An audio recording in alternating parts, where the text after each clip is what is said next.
पंडित श्री गिरिया प्रसाद जी महाराज गोवर्धन में, आप लोगों ने नाम सुना हो कईयों ने, पंडित श्री गिरिया प्रसाद जी महाराज। तो हमारे वृंदावन में कहते सब लोग, बाबा ब्रज के तो सबरे बालक ही गोपाल हैं, बस दृष्टि चाहिए। तो बाबा कहते ये सबरे ऐसे ही बोलते रहे, ब्रज के सबरे बालक गोपाल हैं, सबरे बालक गोपाल हैं। और बोले बाबा ब्रज के सबरे बालक गोपाल हैं, और वो गोपाल यदि कभी मुकुट पहन लेना तो यूं समझ लियो पूर्ण गोपाल हैं।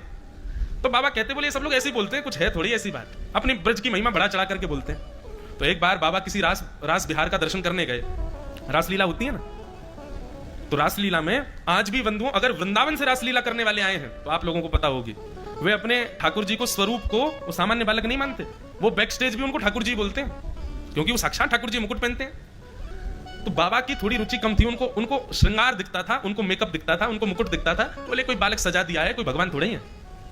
रास में आते थे और सब लोगों के तो नेत्र सजल, बाबा चुपचाप बैठे रहते थे। एक दिन बाबा ने मन में विचार किया, अगर ये वास्तव में भगवान है तो आज मुझे ये कोई ऐसी लीला करके दिखाएं कि कोई फल स्वयं खाएं, और फल भी कोई फल नहीं, अमरूद स्वयं खाएं, और अपना झूठा अमरूद मुझे अगर इन्होंने खिला दिया तो मैं मान जाऊंगा कि ये भगवान है। और वो ये विचार करके ही रासलीला देख रहे थे।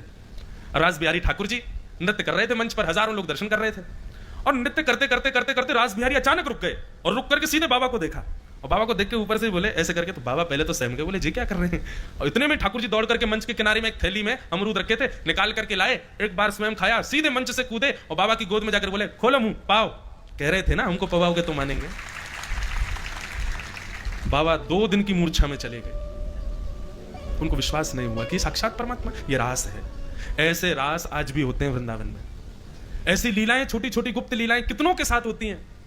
कभी बिहारी जी के मंदिर में कोई सांवला बालक आकर के हाथ पकड़ के ले गया किसी को, कभी कहीं कोई बैठा था भूखा प्यासा उसको भोजन दे गया कोई, कभी कोई मन में विचार कर रहा था कि बिहारी जी आज बहुत भीड़ है आपने दर्शन नहीं दिए, ठाकुर जी स्वप्न में आकर के बोल गए, बोले तुम मंदिर के बाहर बैठे थे, तुम्हारे बगल में इतनी देर में बैठा रहा तुमने देखा ही नहीं।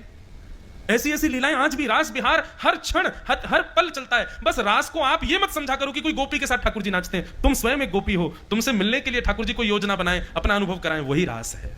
वो आज भी होता है वृंदावन में।